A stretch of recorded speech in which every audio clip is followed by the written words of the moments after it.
ٹھیک. اچھا لیکن حذیفہ صاحب یہ تو بتائیں, آپ نے شروع میں کہا 8 فروری کو پتہ لگ جائے گا, لاکھوں لوگ ان کے ساتھ ہیں, یعنی گزارش ہے کہ جب یہ دعویٰ کرتے ہیں کہ ہم مینار پاکستان میں جلسہ کریں گے اور لاکھوں لوگ لے آ کے گراؤنڈ فل کر دیں گے, تب آپ گراؤنڈ میں پانی چھوڑ دیتے ہیں. وہی تو موقع ہوتا ہے ان کو ایکسپوز کرنے کا کہ آؤ اور گراؤنڈ بھر کے دکھاؤ کہ لاکھوں لوگ ہیں ہمارے ساتھ, تب پانی چھوڑ دیتے ہیں. نہیں اب 8 کا کہہ رہا تھا, گزارش یہ بدامی صاحب, ایک تو اسٹریٹ پاور جو ہے اور جو لوگ ہیں وہ کسی نہ کال پہ نکلتے, وہ اپنے دل سے نکلتے ہیں. بے نظیر بھٹو جب 86 میں آئی تھی تو لاہور پورا نکل کر آیا تھا.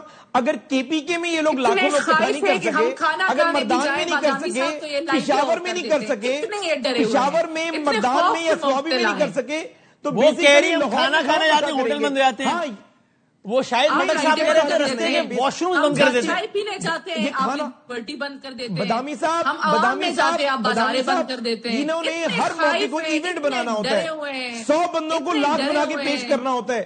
اس ڈیجیٹل کے ذریعے انہوں نے جھوٹ پھیلانا ہوتا ہے, اس لیے ہم اس طرح کی ایکٹیویٹی کو کنڈیم کرتے ہیں.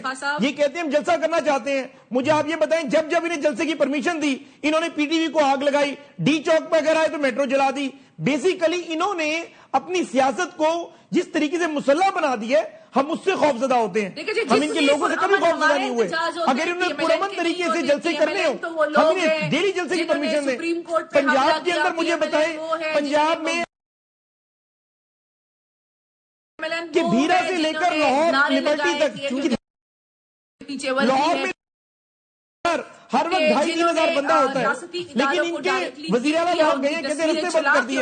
اگر رستے بند کر دیے تھے, اسٹریٹ پاور موجود ہے, تو آپ کے لوگ آخری بات بتا دیں مجھے نشان صاحبہ, ایک تو مجھے لاجک سے بات نہیں کرتے, ایک تو مطلب وہ جلسے اجازت دینے کا موڈ کا لگ نہیں رہا ہے.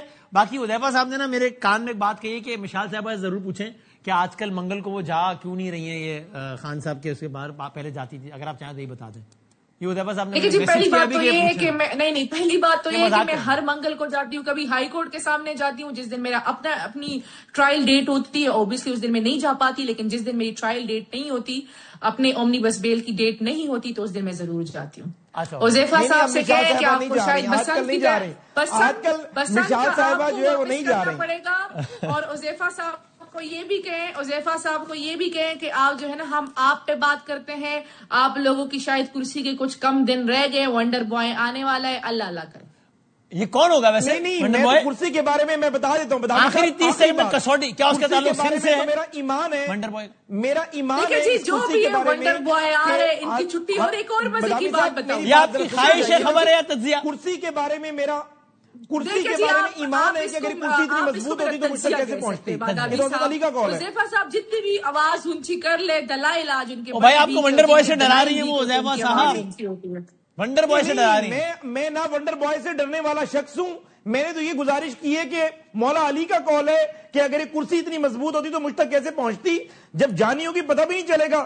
بس ٹھیک ہے, ہم اپنی محنت کریں. حذیفہ بھائی میں آپ سے نا ابھی اگلی جو میں نے آپ کے ساتھ نشست کرنی ہے نا, اس میں ہم نے ونڈر بوائے کے حوالے سے بات کرنی ہے, چونکہ آپ نے شہباز صاحب کو بہت عرصے سے کور کیا ہے, جرنلزم میں بھی ابھی بھی قریب ہے, تو یہ ونڈر بوائے کے حوالے سے میں نے آپ سے بات کرنی ہے. جب بات آئی ہے نا, آپ یہ جو غزل چھیڑی ہے نا مشال صاحب, چاہوں گا کہ ونڈر بوائے پہ آپ لائک لیری کنگ میرا ساتھ کریں 1 on 1, اور میں ونڈر بوائے پہ سارے کنسپٹ کلیئر کر اٹھوں گا.